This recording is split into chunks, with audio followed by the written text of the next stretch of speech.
Welcome back to Faith and Inquiry. This is Daniel and my buddy Arend. This is episode 7. Thanks again to all the new subscribers. It's really great to see the support. We're going to dive in straight with today's topic, and then I'd like to add a little story that kind of reinforces or might support the discussion a little bit and get us rolling. So the question I have today is, why would God make us this way? We have such a mix of flaws and brilliance, challenging impulses and self-destructive tendencies juxtaposed against kindness and selflessness. What even is human nature? Are we even made in the image of divinity? If so, what does this say about divinity? And I don't know if you want to just respond right away, or if I could add my story. It's about my kids, but I'll leave it up to you if you want to hear the story, if you just want to comment on the topic. So you're leaning on like the flawed nature of man. Not just the flawed nature, but the complex nature and the contradictory nature of us. So yeah. So what's interesting, initially it wasn't like this. When you look at in Genesis 1 verse 26 to 27, it's then God said, "Let us make man in our image, according to our likeness. Let them have dominion over the fish of the sea, the bird of the air, over the cattle, over all the earth, and every creeping thing that creeps on the earth." So God created man in his own image. In the image of God he created him, male and female he created them. Then God saw everything that he had made, and indeed it was very good. So that's something I actually thought about today, is things weren't this way at all. Things were perfect the way God actually made, the first male and female, let's say groups of males and females. I'm not exactly sure, if it's exactly just one male, one female. I think I look at it from a literal standpoint, but also from like a figurative, symbolic standpoint, where Adam represents, males and Eve represent females. So the thing is, they used to be perfect. And what was interesting, the fact that God kind of gave them free will was where things went wrong. So they made decisions against what God advised, and so corruption came. And from that, perfection went out of the door. Work was introduced. A woman, giving birth to a child in pain, that was introduced. A whole bunch of things were introduced that wasn't like originally part of his plan. When you look at stuff around you, it's a flawed creation, which was originally, perfect. what does that then say about the creator? If the creation is flawed, what does that say about the creator? Because to me, if I'm going to take this literally, or just go with the assumption for the sake of argument that God created us according to the way it says in the Bible in Genesis, then there has to be a flaw from the beginning. It doesn't follow in my mind that something that is created perfect can become corrupted. And introducing something introducing free will, if we're again going with the assumption that this is what God wanted and God is perfect, then the intention behind it ought to be perfect and the implementation of it ought to be perfect. Then there's some disconnect in my mind about what you're saying. It's not perfect. It's not going to follow in a perfect way if the creation itself is capable of imperfection. So what do you think? Like decay and corruption and those things. Well, what was interesting is there was a source of knowledge where God made it available, but he told Adam specifically not to go there. And that's the knowledge of, I think it's of sin and, let me see, I'm not exactly sure. Let me just see if I can. What's coming to my head is the knowledge of good and evil, but I don't know if that's a pop culture reference or something that we've corrupted. Yeah, I think it's let me just, so the Lord Okay, the tree of life was also in the midst of the garden, and the tree of knowledge of good and evil. So I see that as like a sense of omniscience. Um, that was like present, but they weren't given access to that. And then they went astray, and then they went for that knowledge that they didn't really need. And all of a sudden they realized, like, wait, we're naked. This is sinful. This is wrong. Like it's not okay to walk around naked. So which was interesting. They were innocent, like two little children. They don't think like, "Ooh, I'm naked. This is horrible." They just feel like, whatever, I'm free. They can go jump in the swimming pool and whatever. Doesn't bother them at all.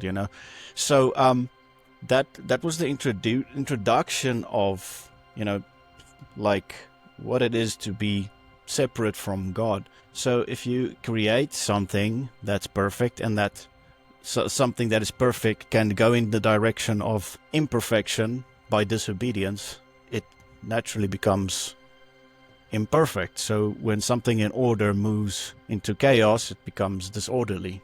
So again, I just don't see why God wouldn't create free will, and just have everything just like this is how things are. You don't really have a choice.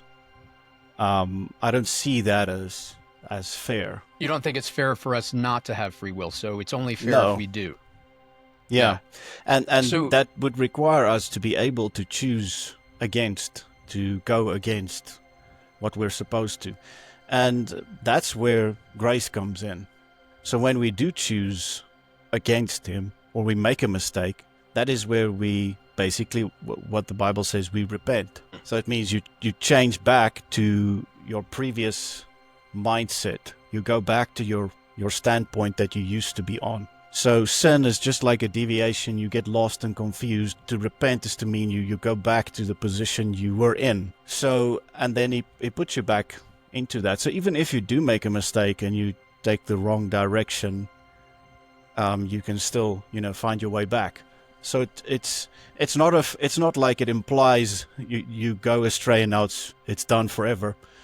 When you read the story about the son who was lost, went and squandered his blessing and all of that. He went back to his father, and his father accepted him just as he was. He wasn't like condemning him or anything. And that's how God looks at someone who did go wayward and then comes, back. He's not like gonna punish you. The mere act of not being close to him is a punishment in itself, because of the absence of love, peace, goodness, and these things. So it's literally a person just walking out of it. It's not even, it's like a person punishing themselves, where there's a person that says, come and be with me, and when you're with me, there's peace, But when you're not with me, there's like going to be the opposite of that. You're going to experience a lot more, trouble and pain and those kind of things. I hope I can comment on the few things that I thought about while you were talking there. First thing that comes to my mind is still, how could God not have known it would get this way? I mean, if that's what he truly wanted us, he wanted us to have the free will and the ability to, again, assuming that the stories are true, this is the way it has to be. That we have this free will. God certainly must know what we're going to do with it. Right? I mean, really, I know my children pretty well. They're good kids, but I mean, if I put something in their hands that they could get in trouble with, they'll find a way. They'll find a way. They're still like really good kids, good, decent people. But, and again, maybe later I'll have to drop this story just to illustrate what I'm saying, that I could see in them impulses that we all have, that they have a pretty good handle on, but they still slip through. I wouldn't, if I had anything to do with it, I wouldn't put them in a situation where I know that their inability to understand what they're doing would get them in serious trouble. That would be a failing on my part as a father. And I can't help but carry that analogy through to the Garden of Eden. If it's like a big playground and you've got kids in there that are ignorant or just naive, however you want to define those words, it sounds like that was the case. Then what the hell was God doing putting these trees or whatever, the fruit of the knowledge of good and evil there, where it could get into the hands of people who don't even understand the consequences of it? It's to introduce free will. How do you have free will if you're not able to decide between good and evil? You're a robot. No, I get that. Hang on, but if it's free will, and what it was is just the knowledge. It's not like the full, things. The thing is, in the beginning, things were perfect. Whose fault is it that things are imperfect? Not God. It's Adam's fault. Why? Because he disobeyed. Eve also disobeyed. So if we ever say like, yeah, but God caused all this chaos and stuff, like, no, Adam did. But you can say the devil did, but it wasn't the devil. The devil just whispered. And Adam was foolish enough to listen to the snake. When a man is not supposed to... There's a command given: have dominion over the animals, have dominion over the earth, have dominion over all these things. What does he do? He submits under a snake. That symbolizes foolishness, the epitome of foolishness. Why would you listen to an animal? You get what I'm saying? When you are commanded to do so and so and so. Now, what's the result of that? Obviously, stuff went wrong. What's the solution? Jesus Christ. Because the moment they did that, let me get that scripture. The moment they did that, God said, okay, look, this is what happened now. This is what's going to happen now. This is the way, we're going to move forward. So he sacrificed the animal, took the skin, and he clothed Adam and Eve to cover their sin. So it was, somebody had to pay for the sin. Adam didn't. So God chose that the animal should rather, so that Adam can be spared, because he didn't want to kill Adam.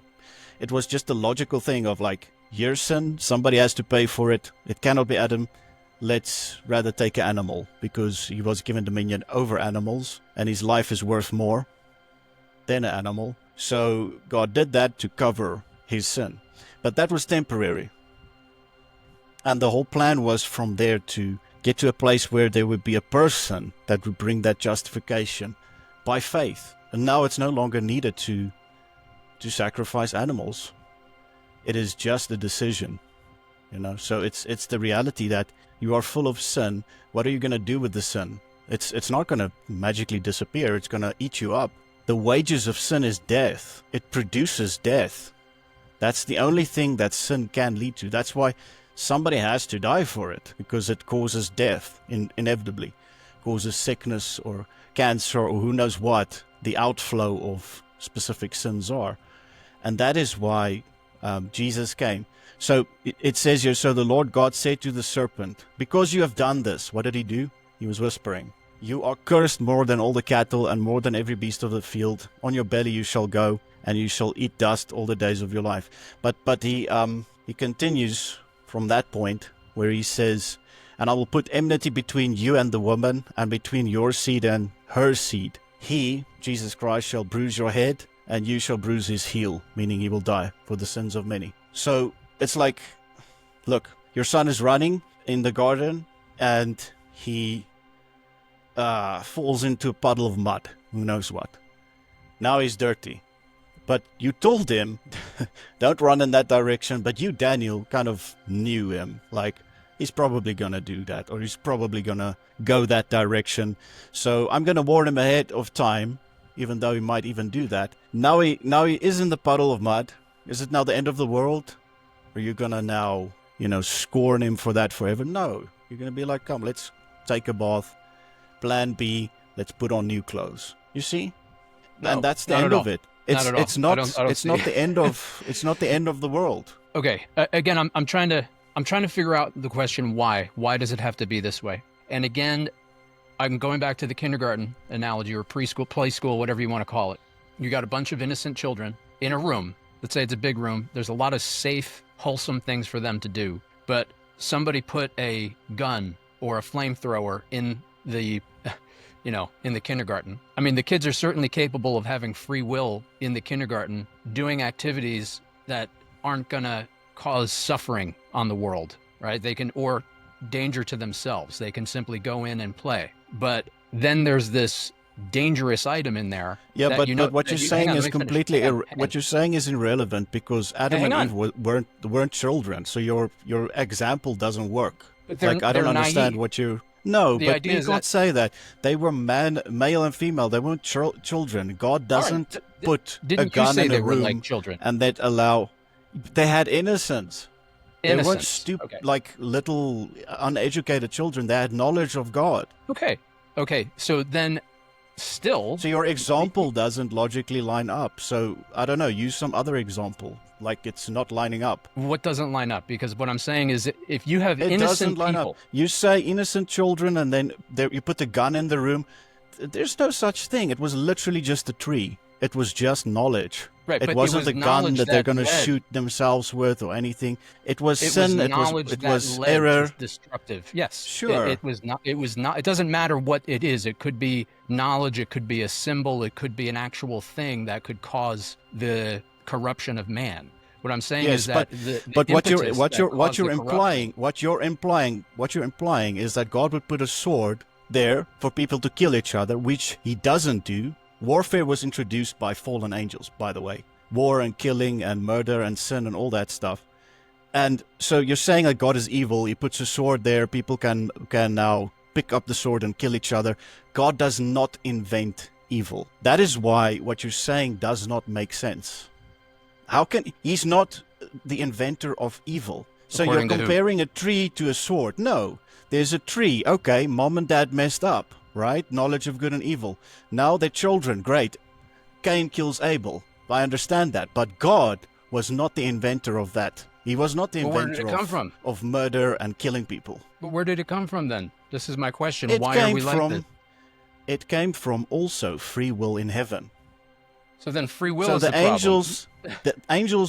angels are commanded to listen to God, to do what He says. But there was one who decided not to do that. But because he sinned in eternity and he's an eternal being, he is eternally damned. And that is the snake. So he introduced not only free will just on earth, it wouldn't be right if it's only there, it had to be in heaven as well. But it's not. I mean, again, it's like, what was that company? What was that company that, was it Enron? There was some I don't know. big energy company, I think it was an energy company here in the United States, and they had the perception that they were pioneers in ethical business practices. And they made so much money in a short amount of time, and people were studying them to see how they were doing it, because everything on the outside seemed like it was some image of perfection for business. All right. But as it turns out, they were some of the most corrupt business people, and it was a huge scandal, and people lost a lot of money. But my point here is that, what's my point here, Arend? When we look at this corruption, we have to go to the highest point where it's coming from. And I'm just hearing you say, well, no, God's good, all the other stuff is bad. But then the conflict in my head is, well, why does it have to be this way? If God is all good, then everything should be good. The free will argument, why can't we have free will and just be not so corruptible? I don't understand why free will and corruption have to go hand in hand. What is it in free will that is the source of corruption? How can you be in a relationship with somebody that just forces you to stay and you're not allowed to choose against them? If you choose against God that is all good, you ultimately choose what? What's the opposite of good? That's it. It's just the absence of what good is, and that's evil. So if you could keep a woman in some kind of hostage situation and she's just like your wife and she doesn't really have the ability to choose against you, that's kind of abusive, right? That's weird. There's no free will. She doesn't have the power to choose against you. Therefore, she's a hostage. God doesn't want to keep people hostages. I mean, let's go with that. Do you understand what I'm saying? Hang on. No, not necessarily. I think I want to put a finer point on it. You should have the free will to choose to be able to walk away from somebody and never talk to them again. Sure. That's free will, you know? Absolutely. But that's not the same thing as committing a Holocaust or just dishing out unnecessary cruelty or, natural disasters that kill thousands of people. that you can give anybody the option to leave. If you imply that God is the creator of natural disasters, again, you are very mistaken. All right. Well, I'm not looking at because this is an image that people create. They say, okay, God is this guy that throws lightning at people like Zeus, and he just makes storms, and he doesn't do that. I mean, there are places in the universe that don't seem to have natural disasters. There's order and there's chaos. There's good and there's evil, right? But if God's not the one in charge of nature, then what is it? Again, I don't think he is. There are forces, there are powers, there are angels, there are things set in place, there are laws of nature. The whole system is built like a clock, and it's running, and things run like as they should. And you can influence it. You can impact it. So then the universe is like Enron. It's a corrupt organization that, we don't, who's to blame for that? Again, I think this goes back to our first... It's not a corrupt organization. You can compare it to like a field of soil that you can plant stuff in. If you just leave it as is and look at it and say, oh, this is barren and this is so negative, then that's what you're going to get. But if you see it as potential, you're going to start planting. You're not going to be like, oh, the soil is dirty. But life is going to come from that. That is, again, a display of grace. In the middle of failure and mistakes and sin, grace is available. It's available only to the people who seem to see what you see. I think. Again, well, if I'm to take on it's available, face value, it's available to all. It doesn't seem like it, Arend. But some, no, some people just don't want it. And if they don't want it, you can't force it down their throat. Again, it's free will. You know what I've been thinking about? The will to choose against it. So, for God so loved the world that he gave his only begotten Son, that whoever believes in him, doesn't say race or gender or whatever, should not perish but have everlasting life. That's the good news. That's why we go out and tell atheists, you're a sinner. Don't tell me you're not a sinner. Don't tell me you're perfect. You need to deal with your sin. You can't do that by yourself. You can't physically go and die for your own sin. Somebody did it for you. There's justification. If you say, but no, sin doesn't exist because I don't know if God exists, well, how are you aware of the concept of good and evil, right and wrong? It's like it just doesn't line up. You know that you're a person that makes mistakes. You know that you have made mistakes in the past. Everybody does. So this is a way to get into his kingdom, right? This is a way out of corruption and into life. And what does that cause? It is you're now planting in this field of soil that might look like nothing, and stuff will start to grow. There might be some, what do they call it, dung beetles and whatever, all these things do their part, but good can come out of that. Do you think that you can willfully turn against your beliefs at this point? I can, but I don't want to. What do you think would make you do such a thing? Because I'm not convinced that people even have any free will in what they believe. I think it just sort of happens to them. And we come up with reasons afterward. And then if we change our mind later, it's the same process, that there's some change that happened in us. Once it clicks over, then there's a new framework in your head that you simply fall in line with. And maybe you're not completely comfortable with it, but it doesn't seem like the people I've spoken to who have been converted, they don't seem to have any free will in it. They say things to me like, I saw this, I had this experience, and then I just had to believe. And likewise, when it's a deconversion, they say, I put these pieces together in my head, things didn't make sense, and I just couldn't believe it anymore. And you can't get them to believe it. So it doesn't seem like free will lines up with this at all. There's another lie, deconversion. There's no such thing. If a person says, look, I don't think this works, and he leaves, he was never saved. He never put his trust in Jesus. He was just doing it to be a better person, or... You're moving the goalpost. You're moving the goalpost. I'm not moving the goalpost. I'm not moving the goalpost. If you say that, okay, you can be converted and then unconverted, it's impossible. Well, then you don't have free will. Because the moment you... No, it's not possible. With your free will, if it's not possible. Choose him. You choose him with your free will. Once you've made that decision, it's done. You're saved. Okay, so then you can't be unsaved. It's literally... Jesus can't be put on a cross again and crucified again. If you have been enlightened and then you lose it, you can't lose it. No, I understand what you're saying, but you're people who negating dwell away were never saved. They never made that decision. Okay, They were but in then, that dating phase, and then they I chose get it. to go. I get what you're saying, but That's it's literally not what happens. then what you're saying They- is inconsistent with free will. If you're saying that once you're saved, you're always saved, what if you then can you renounce it? Well, it Do would you be have free will? foolish if it I'm would not be saying utter foolish or not. I'm just foolishness saying, do you have that if ability? no, I'm not, and I'm also not saying you're foolish. I'm just thinking like, why would I do that? Like, if let's say I used to live on the street and I used to do drugs and who knows what, so I didn't have a house, and there's somebody I met that helped me, and I got a house now, and I got rid of the addiction. What would drive me on God's green earth to want to lose everything and go, lay in the street and do drugs again? That's That's what a I'm great saying. question. What Because drove because Adam and Eve that's to do that? What drove because Adam and Eve to do that? Adam This- Adam and Eve didn't choose against God and walk away from. They made a mistake. They just didn't obey Him. They didn't say we renounce God. They were walking and then jumped into a puddle of mud and got dirty and all of that, and so God had to wash them and put clothes on. That's then why kind do of we what have to pay happened. for that? I I didn't don't know. choose the snake. I don't know. I wasn't even there, man. I think if I say, okay, but why am I here? Why am I even created? Well, I mean, it's like Great you're question. here. Make the best of what you have. If He made you and He chose to make you, if He made you with a big nose and a long nose. chin and a bald head Hey, and stop! Look, a terrible taste in art.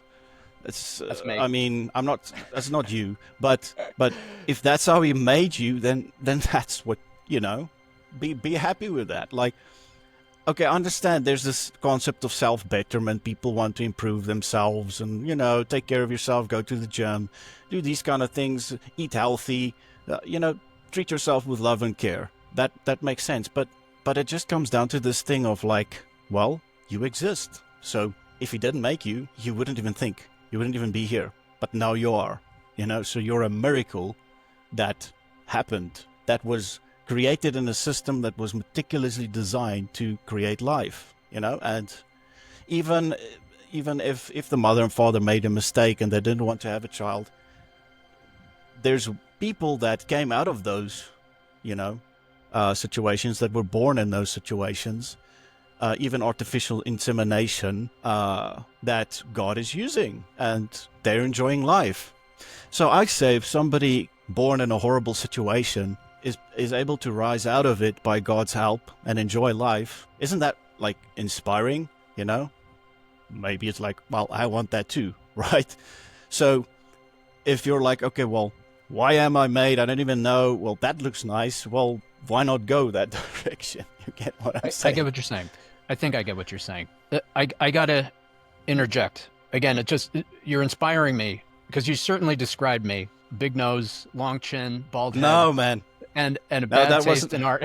That's maybe how you see yourself, but Well, I got a big note. It doesn't matter. It doesn't matter. But again, if going with the assumption that God made me the way I am, and I know how I am, I know I dive really deep, as deep as I can go, even to the point of uncomfortably deep with my thoughts on things. Insomnia over my thoughts, constantly wondering, what am I doing right now in this moment and why? And what are the spiritual implications? What are the scientific implications? It's a nonstop race of ideas in my head at all times. And that has taken me to the point where I'm questioning so many things, including everything you're telling me, trying to see it the way you see it. I really am trying to do that. And we've been talking about this stuff for years. We've done this is our 7th episode, but the truth is that you and I have had very long conversations off the air, and I still don't see what you're talking about. And in fact, I don't know how people are seeing things the way they see them. If this is just how I am, why doesn't God give me some sort of experience that will undoubtedly work with my psychology, my brain, whatever I have, to bring me closer to Him? Like, is it Paul on the road to Damascus when he had that Yes, yeah. I don't know the details. I know the story, but wasn't Paul? He was not a Christian at that No, he point, was a right? Jew. He was He was a Jew. he was Benjamin from the tribe of Benjamin. What do you call it? Like a religious. I think it was a Pharisee. I don't know. Hmm. It was a And teacher. sure. And you have your own conversion story, and I've heard conversion stories. And again, you can take it or leave it, but I've heard deconversion stories. And it seems like for whoever that person was at that moment, the thing that they experienced led to their either conversion or their deconversion. And it was just the right thing in just the right religion at just the right moment at just the right time to sort of turn over that framework of thinking into either being a believer or a non-believer. So if you're saying that God can do this for people, why doesn't he do this for all people in the way that they need it? Certainly that is possible for an omnipresent, omnipotent, omniscient entity. Why can't he give me an experience that just is exactly what I need to get me to see? And it wouldn't even be going against free will, or I don't know. I mean, he's done it before. If we think about the conversion of Paul, Paul didn't really have a choice. He didn't say, God, don't appear to me. Wasn't he a was very at the nice experience. So I've heard. So I've heard. But that's what happens when you persecute God's people. Well, I'm trying not to persecute anybody. I'm just trying to figure out what's going on here. No, I'm not saying you're doing that at all. But I'm saying that's what Paul did. Okay, so he chose someone got the punishment. So he chose someone who was persecuting his people, and he knew just how to convert this guy. Who would do this? He actually just confronted him point blank. Why are you fighting me? Let me take away your sight. What are you going to do now? You want to continue fighting me, killing my people? And then he said, okay, go to this guy, let him pray for you. Your sight will be restored. So it's like, well, it wasn't permanent blindness. Even if it was permanent blindness, well, you wouldn't be able to write the New Testament, but God clearly had a plan for him. And his conversion was a confrontation. I don't think that's something that he wanted or something he was looking for, but it was something he needed. So if a person needs like a serious confrontation, like, serious situation, that would be the only thing that would, open their eyes.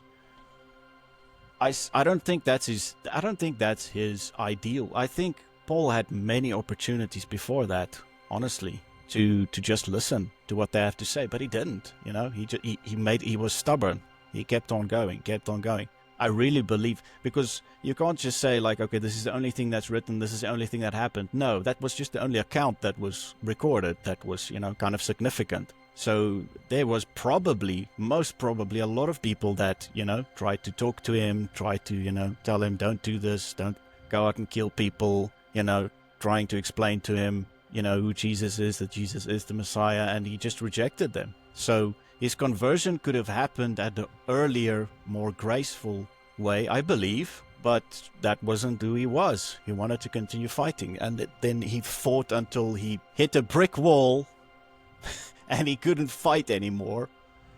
And so he was in a corner. It's like, listen, you stop now, or we're gonna, have to do something. And so he stopped. And so he was converted in that way. So I get you.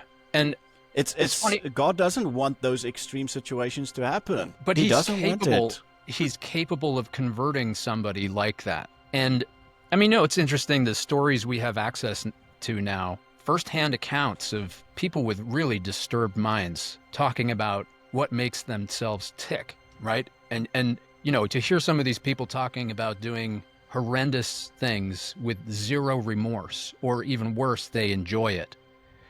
And part of me wonders, well, if there is the God of the Bible out there who's capable of converting somebody like Paul, and if it is like you described, where it's just, okay, we're going to just show up and you're going to hear me out, Paul, like, he might as well have pushed him up against the wall and said, you've had enough, sir.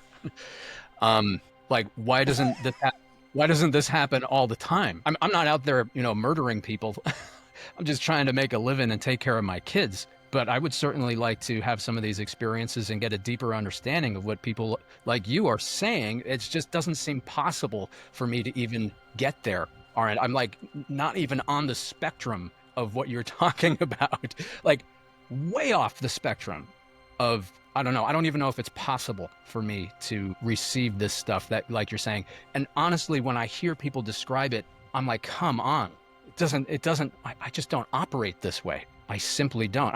And thankfully, I'm not operating like some,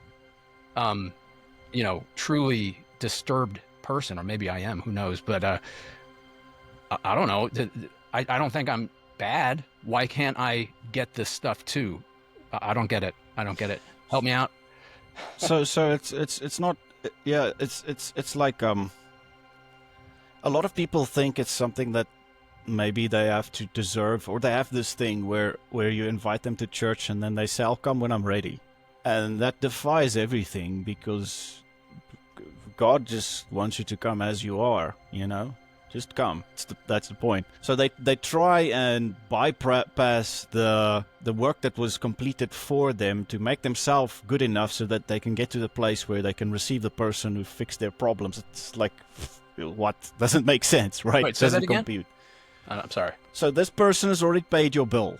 This person has paid your bill. This person has not only paid your bill, he's also forgiven your debt, right? So let's start with that. He's forgiven your debt. Now he's also even paying your bill, like, for, let's say, a restaurant where you can go and sit at the table and enjoy a nice, dinner with some people. But now the person that argues against the reasoning of come as you are, they say, no, let me first go and draw money, and I'll pay for this. I have to go work. I have to go work now, and I have to go earn this so I can come back and pay my bill. When it's like, you're crazy, it's already paid, just come. No, I have to work. I have to fix this so I can come and pay my bill. You get what I'm saying? So I can come, and then I'm like, it's already paid, my debt is paid. I get it. So that's how people. So exactly. So that's how people. You see, it's like logically it doesn't make sense. Well, the other thing it makes sense as far as spoke where you are. I think I get what you're saying, but then yeah.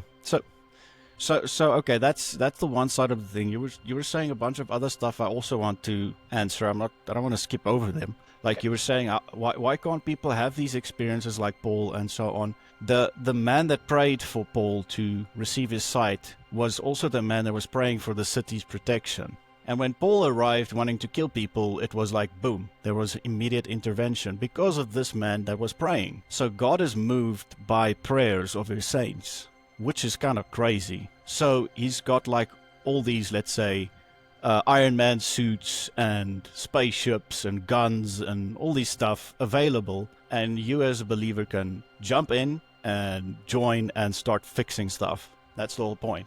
So it's a co-laboring. It's not God doing everything for us. He did everything. He created everything. He created the whole system. He provided a way out of sin. He provided a way to, access Him and access His power and all that stuff. It's just belief. Do you believe it or do you not? And you can only start believing by, smaller things. So you start small, right? You start with simple stuff. But God doesn't look down on a person doing a simple thing like giving food to poor people. That doesn't save you. It doesn't take you to heaven, but you are spreading hope and love of God, essentially, when you do that. Paul didn't start with belief. Paul was accosted with evidence. Paul had beliefs. Paul had other beliefs. He had other that beliefs. Jesus wasn't the Messiah, and that Christians are wrong. And then he had a supernatural encounter that was a confrontation. It wasn't really nice. It wasn't a picnic. Yes. And like I said, if he has persecuted so many Christians, he had many opportunities to hear from them, which he probably did and ignored. So that's why I say, I can't argue and say that was God's perfect will. That was his perfect plan. The perfect plan might have been for him to just surrender earlier, and then he didn't have to go through all of that. But he was too stubborn, so he plowed just through all of that, and then he met his match, right? So you could say maybe that was justice that was already set up for him because God saw what he was doing, and his way of providing justice was to have him go to Damascus allow him to go and try and do something, but not allow him to accomplish anything. So he didn't have free will. No, he did. But God didn't let him do what he wanted to do. Just because things are predestined into the future doesn't mean free will is gone. If Isn't I pray that the something exact over opposite of free tomorrow, will? no, it's not. If I pray something over tomorrow that should happen tomorrow, and it happens tomorrow, I'm not going to cry, oh, I don't have free will. Something I prayed yesterday. So you need to also look at it like this. Like there's the ability to look into the future. Prophets can do that. Now they don't have free will. No, they do. I have seen a car accident. What I saw was, this was the vision, a table with alcohol on top, like bottles of Coke, and then there was whiskey, brandy, I don't know what you call it in USA, but that's something that South African people like to mix. And then I saw time going by. I saw like early morning hours, and I saw a car that was on his roof the next morning. Did it happen? No. But was it going to happen if I didn't pray? Yes, probably. If somebody else prayed, maybe there was multiple people that was made aware of this. And I firmly believe it was somebody that was close to me's brother. Because he told me, yes, this weekend they were planning to drink like crazy. And they always do that. I said, okay, we need to pray for him. So I prayed for protection, so that nothing would happen. And then the weekend came and went, nothing went wrong. So I saw the potential of what could happen if there's no intervention. I could have said, no, I'm not going to pray. Then stuff could have gone wrong. Whose fault is it? It's my fault. Why is it my fault? Because it's a responsibility. It's like, hey, you're the guy that's standing on the tower. Bad guys are coming. You need to do something. You need to stop them before they get to the citizens, right? So if you're a knight that's standing on the wall and you need to protect people and you're not doing your job and you're not listening to orders, that's disobedience. Will God then dismiss me and throw me out of heaven? No. It would require me to repent, and he will forgive me, but that would mean that there were lives lost. They also had free will to go and drink and all of that, and they completely went right ahead and did that. Maybe they started holding back as soon as the prayer started. I have no idea. All I know is and it was the first time ever that I saw like something bad is going to happen. We need to pray. So it was and I heard the name of the person and I called him. I said something is wrong. And then he told me, yes, his brother. And he says, well, I think he was even invited, but he didn't want to go because he's working the next day on a Saturday. So he declined, which I think was a good thing. And no harm came. So yes, it is almost like that, that TV series with the guy that gets the newspaper before the bad stuff happens. Oh, what's that called? That's really, really cool because it's very close to like what prayer does. It's very close to that. But I still don't see how the intercession of your prayers jives with free will, because it sounds like you are saying you have an influence over people that they may not even know about. God has the influence. Sure. All I'm doing is I'm signing papers.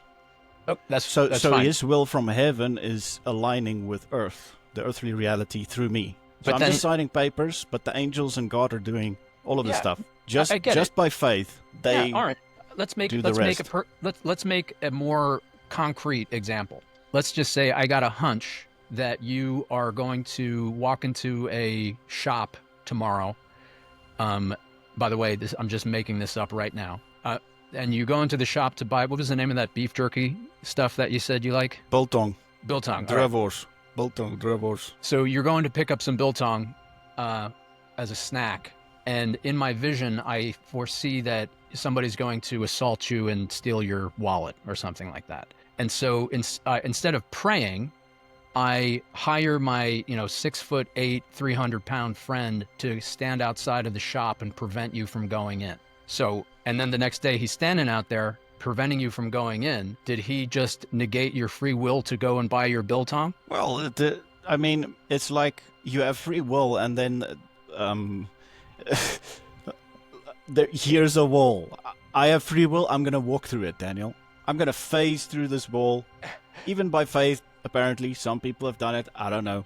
Jesus could do it. I have not done it. So, it's like, okay, but the wall is in the way. So, I want to continue walking. They're just standing in the corner, walking against the wall. You get what I'm saying? But they got in your way. It stopped you from getting your beef For jerky. for other people to block you from having your way, yes. For your will to come to pass, sure. But it's like I'm saying. You understand what I'm saying? It's like, No. oh, I'm gonna. That makes perfect sense. Like, I'm gonna get in the car. I'm gonna start my car. I have free will. I'm gonna do it. Battery's disconnected.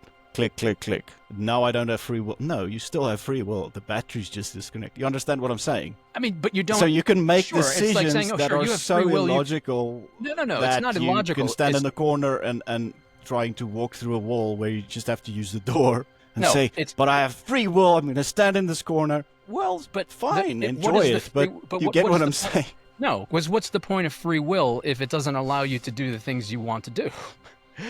Well, sure, like I don't have free will that I'm going to flap my arms really fast and fly away. There's limitations here.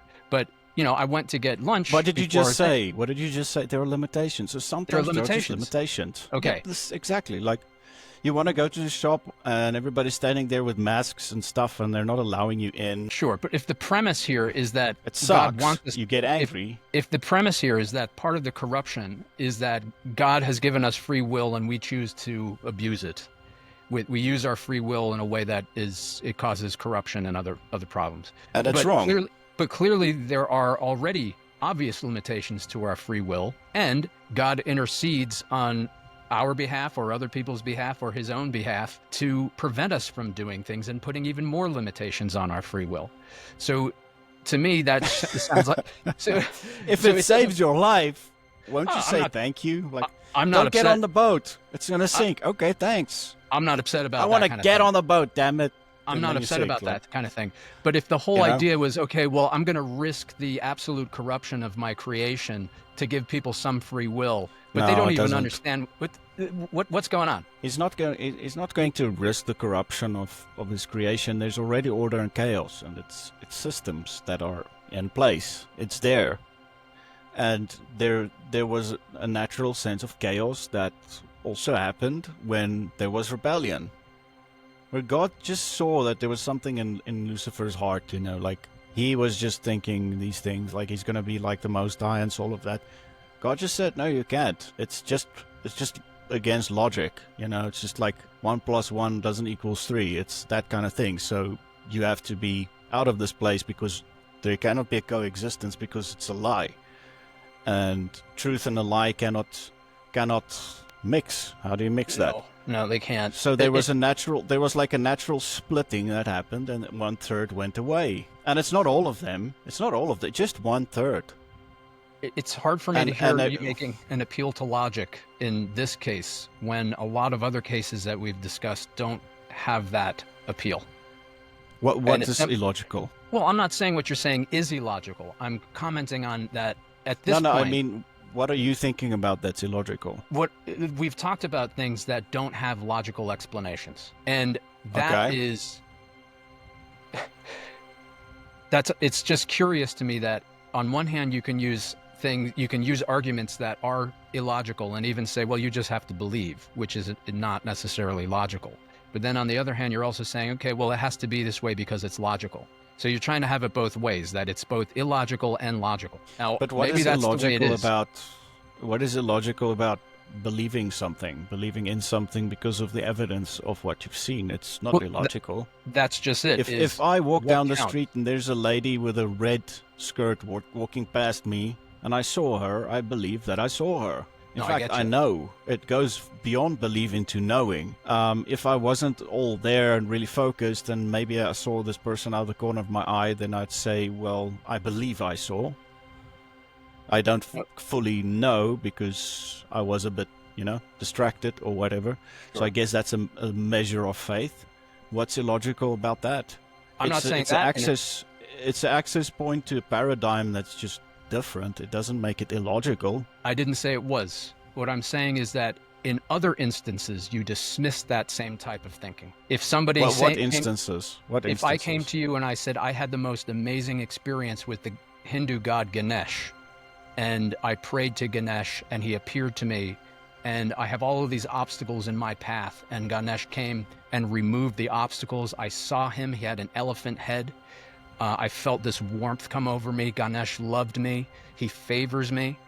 And after my communion with Ganesh, all of the obstacles in my life were removed, and I found my path to success and happiness. And you can have that too if you just believe. You're going to dismiss that, right? Well, I'm going to not dismiss that. The person had an experience with a spiritual entity, whether or not the spiritual entity was saying is true or false. That I disagree if it was true. Definitely not true. But you don't pray to Ganesh. Definitely don't pray to anything symbolizing animals. Sure. Because I rule over them. But it seems you're dismissing it. You're not going to do what they say despite their pleas for you to do that. I'm not going to participate in what they're participating because I'm not made to be subject to animals. That's just what it is. And but they think they are. Pigs and other human beings, and I'm also not going to even worship a man, you know? Well, why do you choose one instead of the other? This is where it gets to be, in my mind, illogical, but perhaps I don't understand. I can't think of like a single place where a lion would walk into a classroom and teach a classroom full of children stuff, you know, like a physical animal. Why would I worship, you know, animals or snakes or elephants or Ganesh or it's not these elephant, things? It's a deity. I mean, it has an elephant head. It's a fallen angel. Something's probably a spirit that came out of a giant. You're dismissing it. I'm not gonna. You're dismissing it. I'm dismissing it because I'm not gonna worship evil stuff. It's foolish. Well, you're calling it I'm evil, not saying, but to this person, it's I'm not saying it's not. I'm not saying it doesn't great. exist. Well, they're deceived. That's just how it is. Sorry. How do you know that? Because of what I know. 1/3. That's part of the 1/3. The 1/3. What's it's that an again? Animal. It's a symbol of an animal. Who wants to worship a woman with like bunch of hands? Like that's like an octopus. Like it's weird. I could say this. Who wants to worship some guy that let himself get crucified? I mean, what a weakling, right? Like I could dismiss it. I said, why didn't he, like, if he's so powerful, why didn't he just destroy the Romans and so they wouldn't crucify him? I mean, you could just dismiss anything. I'm not saying He didn't have to. They destroyed themselves after he left. I know. But what isn't that like a higher power where like you don't even have to? You just come, you do your job, and when you leave, they destroy themselves. It seems like every culture destroys itself. I mean, I'm not saying that was because of they didn't spare Jesus from crucifixion, but even if they did, then they would be going against the prophecy of the Bible. He has to be crucified. So why would God let them be destroyed if they've helped them fulfill the prophecy? It all gets to be irrational if you keep digging. And to me, God it just let seems them be destroyed. Like, don't you want evil to be eradicated? Do you want evil to persist, or do you want justice? I don't want evil to persist. Well, exactly.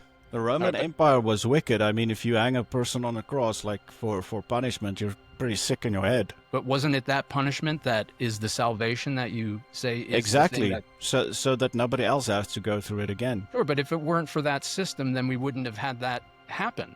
It was one of the cruelest systems the cruelest and most evil systems that exist. And Jesus experienced that firsthand on our behalf, so that we don't have to. The most the most cruel torture ever. To make right for torture and suffering. That's the point. You understand? Okay. So he went through it so that we can find a way out. So that if we suffer, if we are persecuted in these things, we can have peace. We don't even experience it. So then where's my experience on the road to the metaphorical Damascus? I don't know. You might be on it right now. Maybe I am. I've got no idea. I mean, if I'm being confrontational, I honestly don't know why. Like, I don't know why I seem confrontational at times, and I am being confrontational. There's just like I just see things in a certain way, and that's how it is. Like, I cannot understand the way you see things, and it's unfortunate. Yeah. If I did, I would have been able to tell you, stuff in your way that you would understand, but I can't. So all I can do is just speak from my, from my angle, from my experiences, from what I know and what I believe. The point is, there's so many Christians out there that are believing these things, and if the principle is to actually, go to church on a Sunday and read Bible, why not give it a shot? Because you're not going to ultimately find answers like just from me, on a weekly basis. Yeah, I'm not sure if that's going to be enough. Well, I've been to church. I've read the Bible. I've done it. I mean, maybe not been to the more than one. right, Yeah, I've been to maybe so not many the right churches. place. I've been to, and I've been to so many different things, and I always get the same feeling. I just keep thinking in my head, what are these people actually doing? I don't see it. For a brief time, I was younger. It was maybe my 20s. I got involved in a kind of Hindu adjacent kind of new age spiritual thing that seemed really strange. I did it for a few months. I thought I had some profound experiences, and then I looked back at them and I said, I could have just been fooling myself. Really. And a lot of people seem to have extremely profound, like life-changing events that I didn't share. I had some curious things happen, but it was never enough to make me like completely dive in feet first and stay.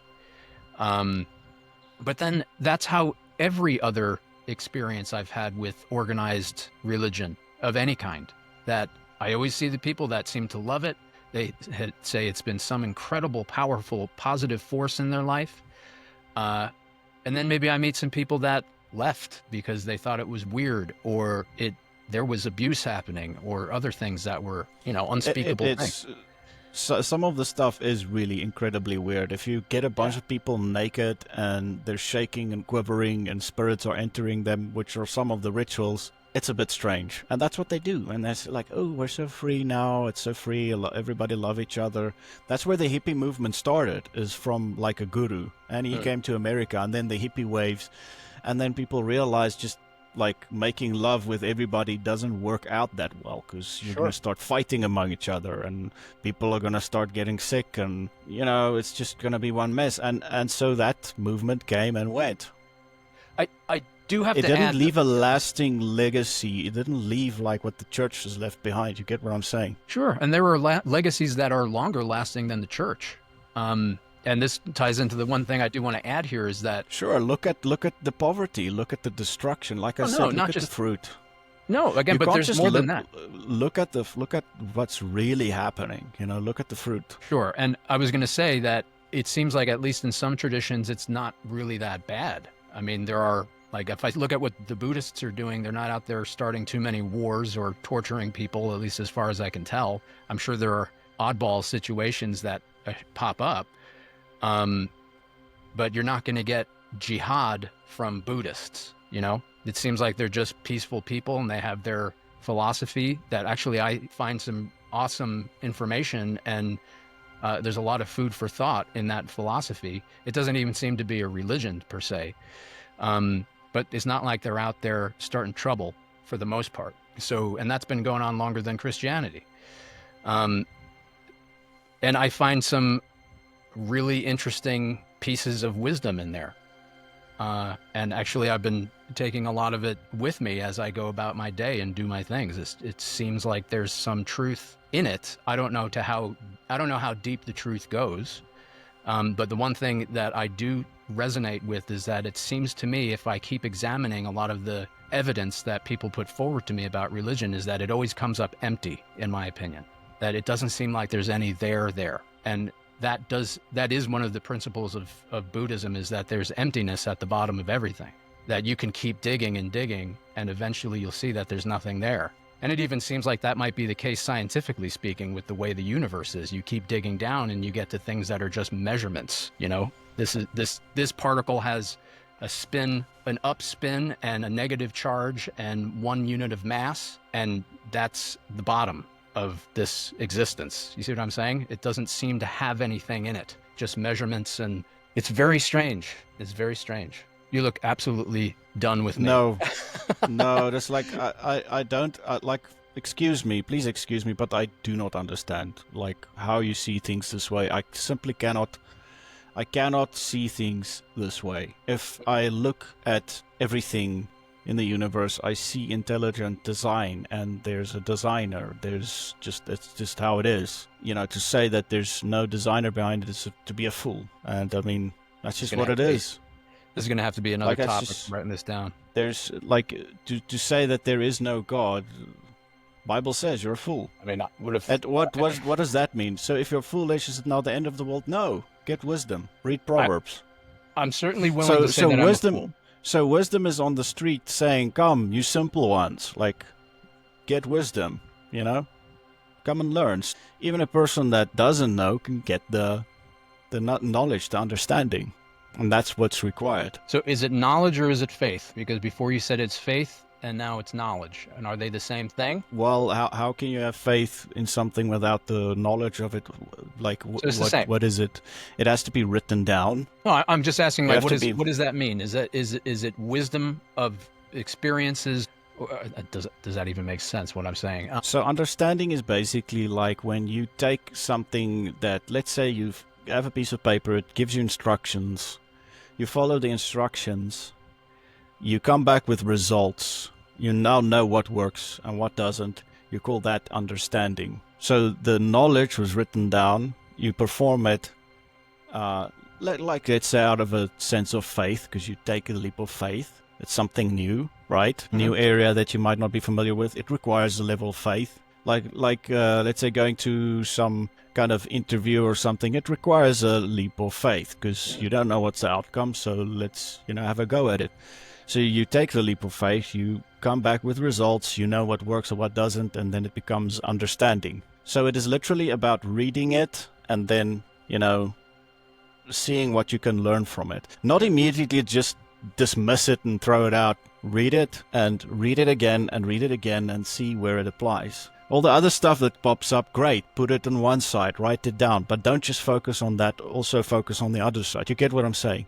So you look on the perspective of like all the questions that you have, but do not focus just on that the whole time. Focus also on the actual thing that is being presented to you. You get what I'm saying? So it's like you okay, let me have an example. Okay, here's a flower on your table. You're examining the flower under a microscope or whatever. You're writing it down, a bunch of questions. There's a lot of questions that you don't have answers. Why is it purple? What is purple? And so on.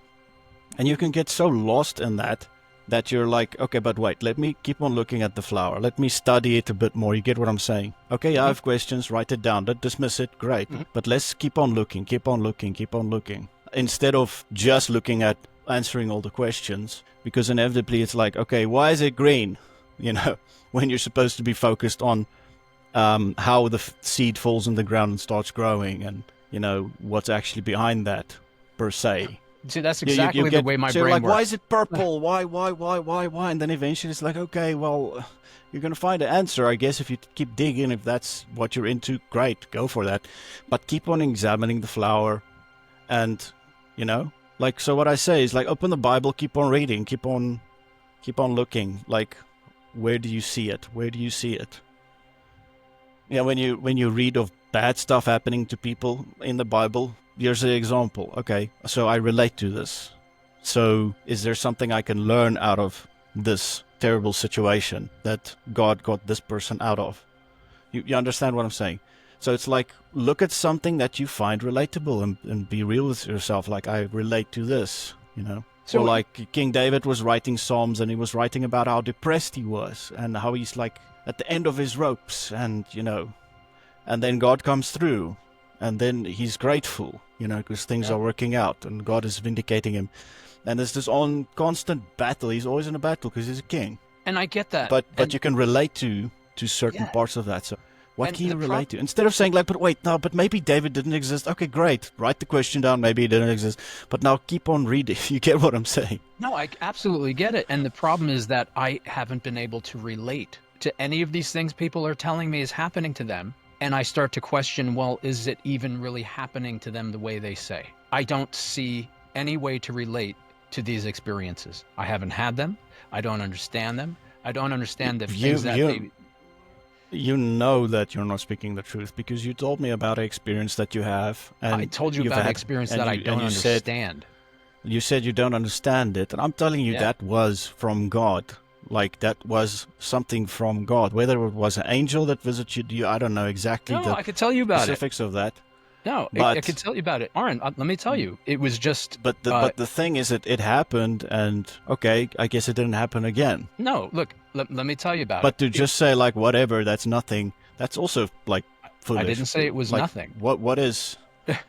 I didn't say it was nothing. I'm saying it doesn't seem to line up with what other people are saying. it doesn't even seem to overlap for the most part with what I'm hearing. There might be some similar experiences that I've heard about with some Buddhist meditation, but I still don't even know what it was, and I hesitate to even put words to it. And when people put words to their own experiences, it doesn't sound like what I was experiencing. I'm not trying to say I had some kind of unique thing. I'm just saying that it doesn't even match up with words. You did, because your fingerprint is not the same as any other person. It's just how it is. Sure. And it was, all right, and let me just try to be as specific as I can to the best of my ability. It seemed like I just got in touch with consciousness itself without any other subjective experiences of taste, touch, smell, and any other bodily experiences, mental experiences, emotional experiences. It was just consciousness. And I'm getting a big plane flying over. There's your sign, Daniel. There's the sign. And it was just a single, it was almost like a one-dimensional. You asked for a sign, there's your airplane. Yeah. No, I want to say it was like a zero-dimensional aspect of myself, that it didn't seem to have any surface, it didn't have mass, it didn't have anything that I would associate with any other experience that I've had. And it just seemed like infinite consciousness, and I was sort of looking at it, but it wasn't with my eyes. You know, my eyes were closed, and it didn't seem like a thought, but maybe it was a thought. I'm not even going to say, oh, it was definitely this. I have no idea. I could have just been in some weird state of mind, and that's what my thoughts looked like at that moment. And it just made me think, like, there's an aspect of infinity to this that seems way bigger than me. I don't know. Maybe that's just like the fundamental, aspect of the universe that for a moment I could observe because I quieted my mind enough and I had my eyes closed. Maybe that's just there in everybody. I have no idea. I hesitate to say that it was God. I hesitate to say that it has anything to do with religion or beliefs or spirituality. It just seemed like, okay, the door might be, it made it so like I could say, okay, the door might be open to the possibility of these things, but I'm also open to the possibility that if I understand it in a different way, that's just my brain, just purely physical. I have no idea. I'm not closing any doors. I'm saying it just knocked open the door to other things a little bit, things that I was dismissive of, and I'm not dismissing it anymore. I'm curious. You see what I mean? So it's more like you don't know what to do with it. So it's like, it's observation. You kind of wrote it down. Did you write it down? Maybe try and write it down as detailed as possible, just for yourself. Sure. And you say you struggle to comprehend it. I think that kind of rules out your brain already, because your brain is sort of made to make sense of things, and your brain couldn't really compute in that moment, which really leads me to believe that that was a deja vu that I'm having of something I said earlier in another video, in exactly the same way, which is kind of like a miracle for me to just access that exact same space of thought. Let's go. So it's like, it's something other. It's something beyond you. If you could put words to it, it would have been, you would have been able to confine it to your logic. So I'd argue that it's a logic outside of you that you could not define. But what you're saying is you are not sure if this logic is God, but you experienced it, so there was most probably something. I experienced something. And there was an experience, like something was experienced. And I also want to add... How did it happen? Just out of the blue? You just had your eyes closed? Did you wake up? Did you go to sleep? Honestly, it was a very stressful time. It was last year, and you helped me through a lot of that stress, by the way. Thank you. I'll always be grateful to you for that, and all the other stuff you've helped me with. And I was just trying to relax. I just said to myself, I gotta stop and just get a hold of myself here, so that I can at least try to take the next right step. And I thought it's probably going to be beneficial if I just lay down and try to relax. And I did that, and I was doing that probably a couple days every day. Like I just gotta calm down. And I managed to get myself into a certain meditative, I'm going to call it meditative. It could have just been relaxation. I don't know. right? I just managed to get there and tuned into this mental frequency. Again, I hesitate to call it mental because it didn't seem like there was a lot of mental activity, but I was envisioning it in the same part of my consciousness where I picture, what a ham sandwich looks like when I have my eyes closed, right?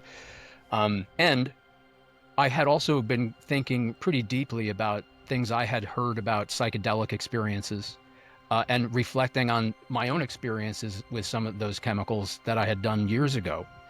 And I just was able to nudge that door open about other possibilities, about things beyond this universe, or at least beyond my experiences that previously I had dismissed. And that's where I still am. Okay. And that's it.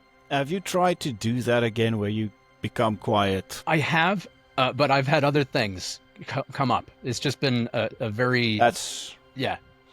This is reminding me of something. Sorry for being so awkwardly quiet while I type. But, no, that's fine.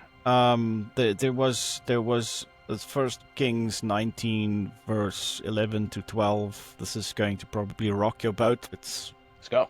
Everything is provoking you in some good and strange and ways that I don't completely understand, but it's good. Then it's how it works. The Bible is like the sword of the Spirit, is the living word. What does the sword do? It divides the truth from the lie. So it confronts. Okay. Then he said, "Go out and stand on the mountain before the Lord, and behold, the Lord passed by." This was God speaking to, I think it was Elijah. "And a great and strong wind tore into the mountain and broke the rocks in pieces before the Lord, but the Lord was not in the wind. And after the wind an earthquake, but the Lord was not in the earthquake. And after the earthquake a fire, but the Lord was not in the fire. And after the fire a still small voice." Which was interesting. That's when God spoke to him. Beyond all this cacophony, happenings of this system that are doing, the interesting things in response, he was in the still small voice. So and I think a lot of people miss God and miss that experience because they're so busy. And the busyness is kind of also designed to keep you away in a certain way. It feels like a confinement, right? You want to work for financial freedom, and you don't really feel free because there's like this kind of prison system that's, you want to escape from this matrix. So that finding that quiet time, that's when these things can start really, manifesting and happening. With me as well. It wasn't always in the busyness and stuff. It was really in me, where I just sit and I just become quiet and I say nothing. That's usually when God can start speaking to me and revealing things to me. And 90% of what he's been telling me lately is everything is okay. Like, don't worry. Just that. And I needed it because stuff feels like crazy. People are going crazy. A lot of stuff is happening. And I just hear that. So that's my message for the hour is don't worry. Everything is going to be okay. It feels like it's falling apart. It's going to be okay. So I'm like, okay, great. I need that now, and that's what I keep on hearing. And it does change me because it helps me to relax. It helps me to, even now I'm a bit like maybe stressed out or pressured or whatever because of other people's stress. It's not really actually me. So now I'm just reminding myself again, he said that yesterday. I can now actually go and sit and have experience again with him, which is good. But I can also be wise and say, he said it yesterday, relax. Everything is okay. And so I can feel encouraged by something that was said a while ago. Similar to your experience, You were in the middle of like chaos and all of that, and you found what? It was peace. You experienced eternal peace. I came away from that experience. For a moment. Well, yeah, and I came away from that experience with a more durable sense of calmness. And again, it's still enough. You received something. It's still enough to make me look back and carry that with me even today. So there's some tangible thing that that I brought back with me. And even though this last few months and the whole year, honestly, has been still really stressful, I don't feel like I have that same level of grinding, crushing stress, along with a bunch of bad stories that I told myself about myself regarding some of the circumstances. It just doesn't even matter. It doesn't even matter. It almost was like, well, if there is that aspect of me in me somewhere, that seems more than whatever it is I'm trying to do here, right? And just kind of having that in my back pocket has been beneficial. It's still very mysterious, and I really struggle to even explain it. I don't think I explained it well here, and I have never been able to explain it. But like I said, there is some sort of durable calmness that came back with that experience. And it wasn't just one time. It was like a few days back to back where I was able to kind of access that. Philippians 4 verse... Sorry? No, please. Philippians 4 verse 6 to 7, it shows that the peace of God surpasses all understanding. An interesting quote. I've never heard that one. So the peace of God, which surpasses all understanding, will guard your hearts and minds through Christ Jesus. It surpasses understanding. So what you're explaining to me is beyond understanding, and you were looking for peace, and you came out of it not, dealing with stressful situations in a better way. So it says it will guard your heart and your mind through Christ Jesus. So your mind and heart, you received something. The reality is I have also prayed for you a few times, and some other people have also prayed for you, so it might be an answer to prayer. Give Daniel peace or something like that. And you got to a place where you just felt like, I need to chill out. And then you chilled out, and then peace came. Yeah. Which allows you to navigate things much better. It has. It has. Things haven't... Which a lot of people don't have. No, I know. I certainly would still like to see some things improve. But I'm very grateful for having a better foundation from which to go about the day, the stressful day, understanding that maybe it will be fine. Maybe it will be fine. Yeah. But again, it's not like there's anything in this world that I can point to that could verify or validate that experience. It's just it's something that's beyond. It's beyond this, exactly. Yeah. It's something that's and that is the reality. You're not going to find in this world. Even Jesus said here, these things I have spoken to you. And he spoke about the wars and stuff that's going to happen. He said that in me you will have peace. In the world you will have tribulation. But be of good cheer. I have overcome the world. It's that reality. Like, I did it for you. So put on my jacket. Put on my glasses. Put on my Iron Man suit, or however you want to see it. It works, You don't have to. You no longer have to do it alone. So there's that companionship that he offers, and that's what makes it unique. Because he says, "I understand you. You're not going to work for your salvation. I have worked for you, and you can receive it." And that companionship. That's probably a good spot to end it. That's going to be. Already I had that written down as another show topic. But since we started a bit antagonistic, maybe we end it now that we're a bit more unified. So yeah, it's been almost an hour and a half. So thanks again. Anything else you want to add before we wrap it up? No, I'm good. All right, man. No, that was the last thing. All right, see you next time. Thanks. Great.